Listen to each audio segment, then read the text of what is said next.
রাধে কৃষ্ণ বন্ধুরা, কেমন আছেন আপনারা? আশা করি সবাই ভালো আছেন। আজকে আবার একটা নতুন ভিডিও নিয়ে হাজির হয়ে গেছি। ভিডিওটি শেষ অবধি দেখার অনুরোধ রইল। আজকের গল্প তারাশঙ্কর বন্দ্যোপাধ্যায়ের অন্যতম শ্রেষ্ঠ উপন্যাস হাঁসুলি বাঁকের উপকথা। আজকে উপন্যাসের ৬৯ পর্ব। বসন আরও অবাক হয়ে গেল। এমন ধারা লেনদেনের কথা সে কখনো শোনে নাই।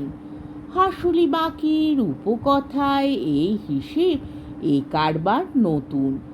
জাঙলের মণ্ডল মশাইদের সঙ্গে কারবার তাদের অন্যরকম। ধান নেয়, ১ মণ নিলে ১.৫ মণ দিতে হয়। শোধ না গেলে সুদে আসলে এক হয়ে আবার সুদ টানে।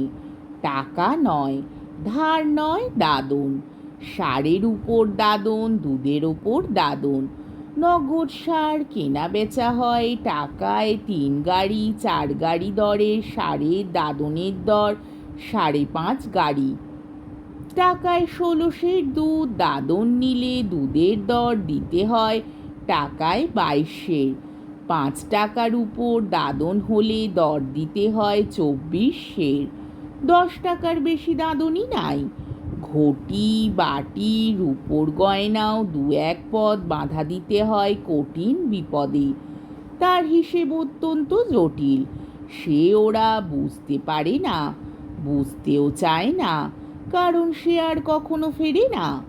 সুতরাং এমন লেনদেনের কারবার বসনের কাছে পরমাশ্চর্যের কথা। পৃথিবীতে যা আশ্চর্য তাই হাঁসুলি বাঁকে ভয়ের বস্তু। আশ্চর্যকে ঘেঁটে দেখে তার স্বরূপ নির্ণয় করার মতো বুদ্ধির তাগিদ ওদের নাই। যদি বা আদিকালে কখনো ছিল, বারবার ঘা খেয়ে খেয়ে তা মরে গেছে। সাহেব সদগোপ বাবুদের শাসন ঠেলে কখনো তা কঠিন এবং ধারালো হয়ে আশ্চর্যকে ভেদ করে ছেদ করে দেখবার মতো নির্ভয় বিক্রম লাভ করতে পারে নাই। বসন্তায় শঙ্কিত হয়ে উঠল প্রস্তাবে। সারাদিন চিন্তা করে সে কোনো উপায় দেখতে পেলে না করালিকে নিরস্ত করবার। অবশেষে মনে পড়ল বনোয়ারিকে। সন্ধ্যায় করালিকে ডেকে সে বললে, আমি বলি কি বাবা, আজকাল ২ দিন সবুর করো। করালি আজই কাজ শুরু করতে বদ্ধপরিকর। পুরনো ঘরখানাকে সে তার বন্ধু দুজনকে নিয়ে ভেঙে ফেলতে চায়। সে বলল, সবুর কেনে? কিসের সবুর? এই বনোয়ারি দাদা, অতনদা, প্রহ্লাদদা এরা ফিরে আসুক। এদের সব শুধিয়ে আবিয়ে যা বলবে সবাই তাই করবে। করালি হেসেই খুন। আমি ঘর করবো তা শুধাবো কাকে? শুধাতে হয়, মাতব্বরকে তো শুধাতেই হবে। একটা অনুমতি নিতে হয়। বিয়ে শাদির মতন এটাও তো শুভ কাজ। উহার অনুমতি আমার লেখা আছে।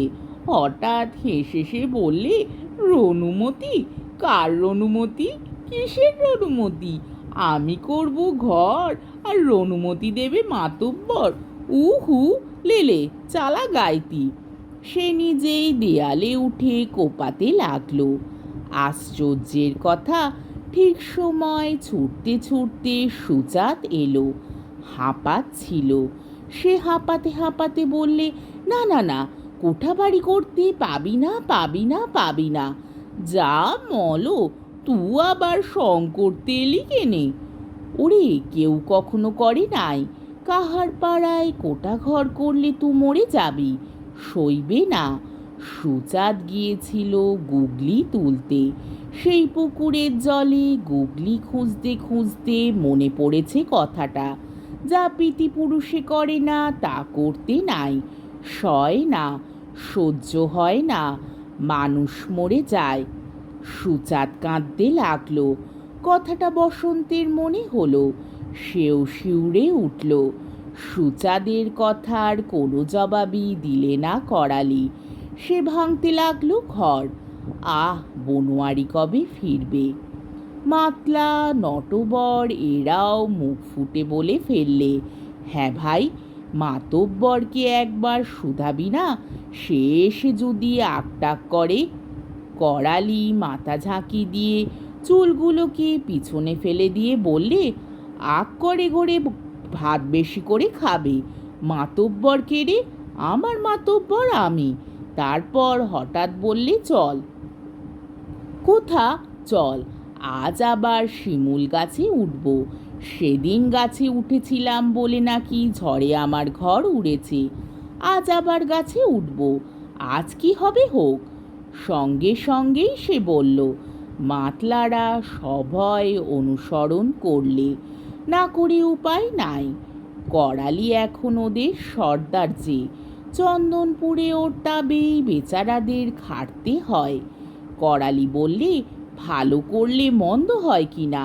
চন্দনপুরে তারে খবর এলো প্রচণ্ড ঝড় আসছে, তোদিকে পেলাম না।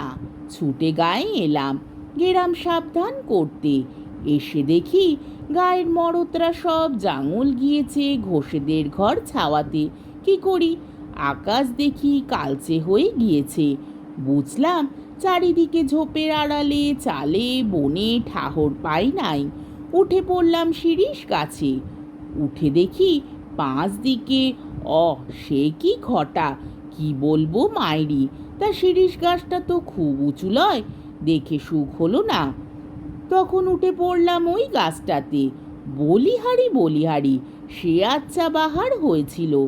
নটবর বললে, হয়েছিল, দেখেছিলি, বেশ করেছিলি। আজ আর থাক, কাজ কি দেবতার গাছে উঠে। শিমুল গাছটার কাণ্ডটা বিশাল, ওটাকে আঁকড়ে ধরে ওঠা অসম্ভব। করালি কাণ্ডটার গায়ের কোঠরগুলি ধরে উঠতে শুরু করে দিলে।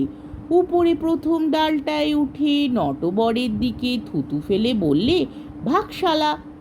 তারপর বললে, বাহ, এখান থেকে বাঁশ দিতে ভারী সুবিধে মাইরি।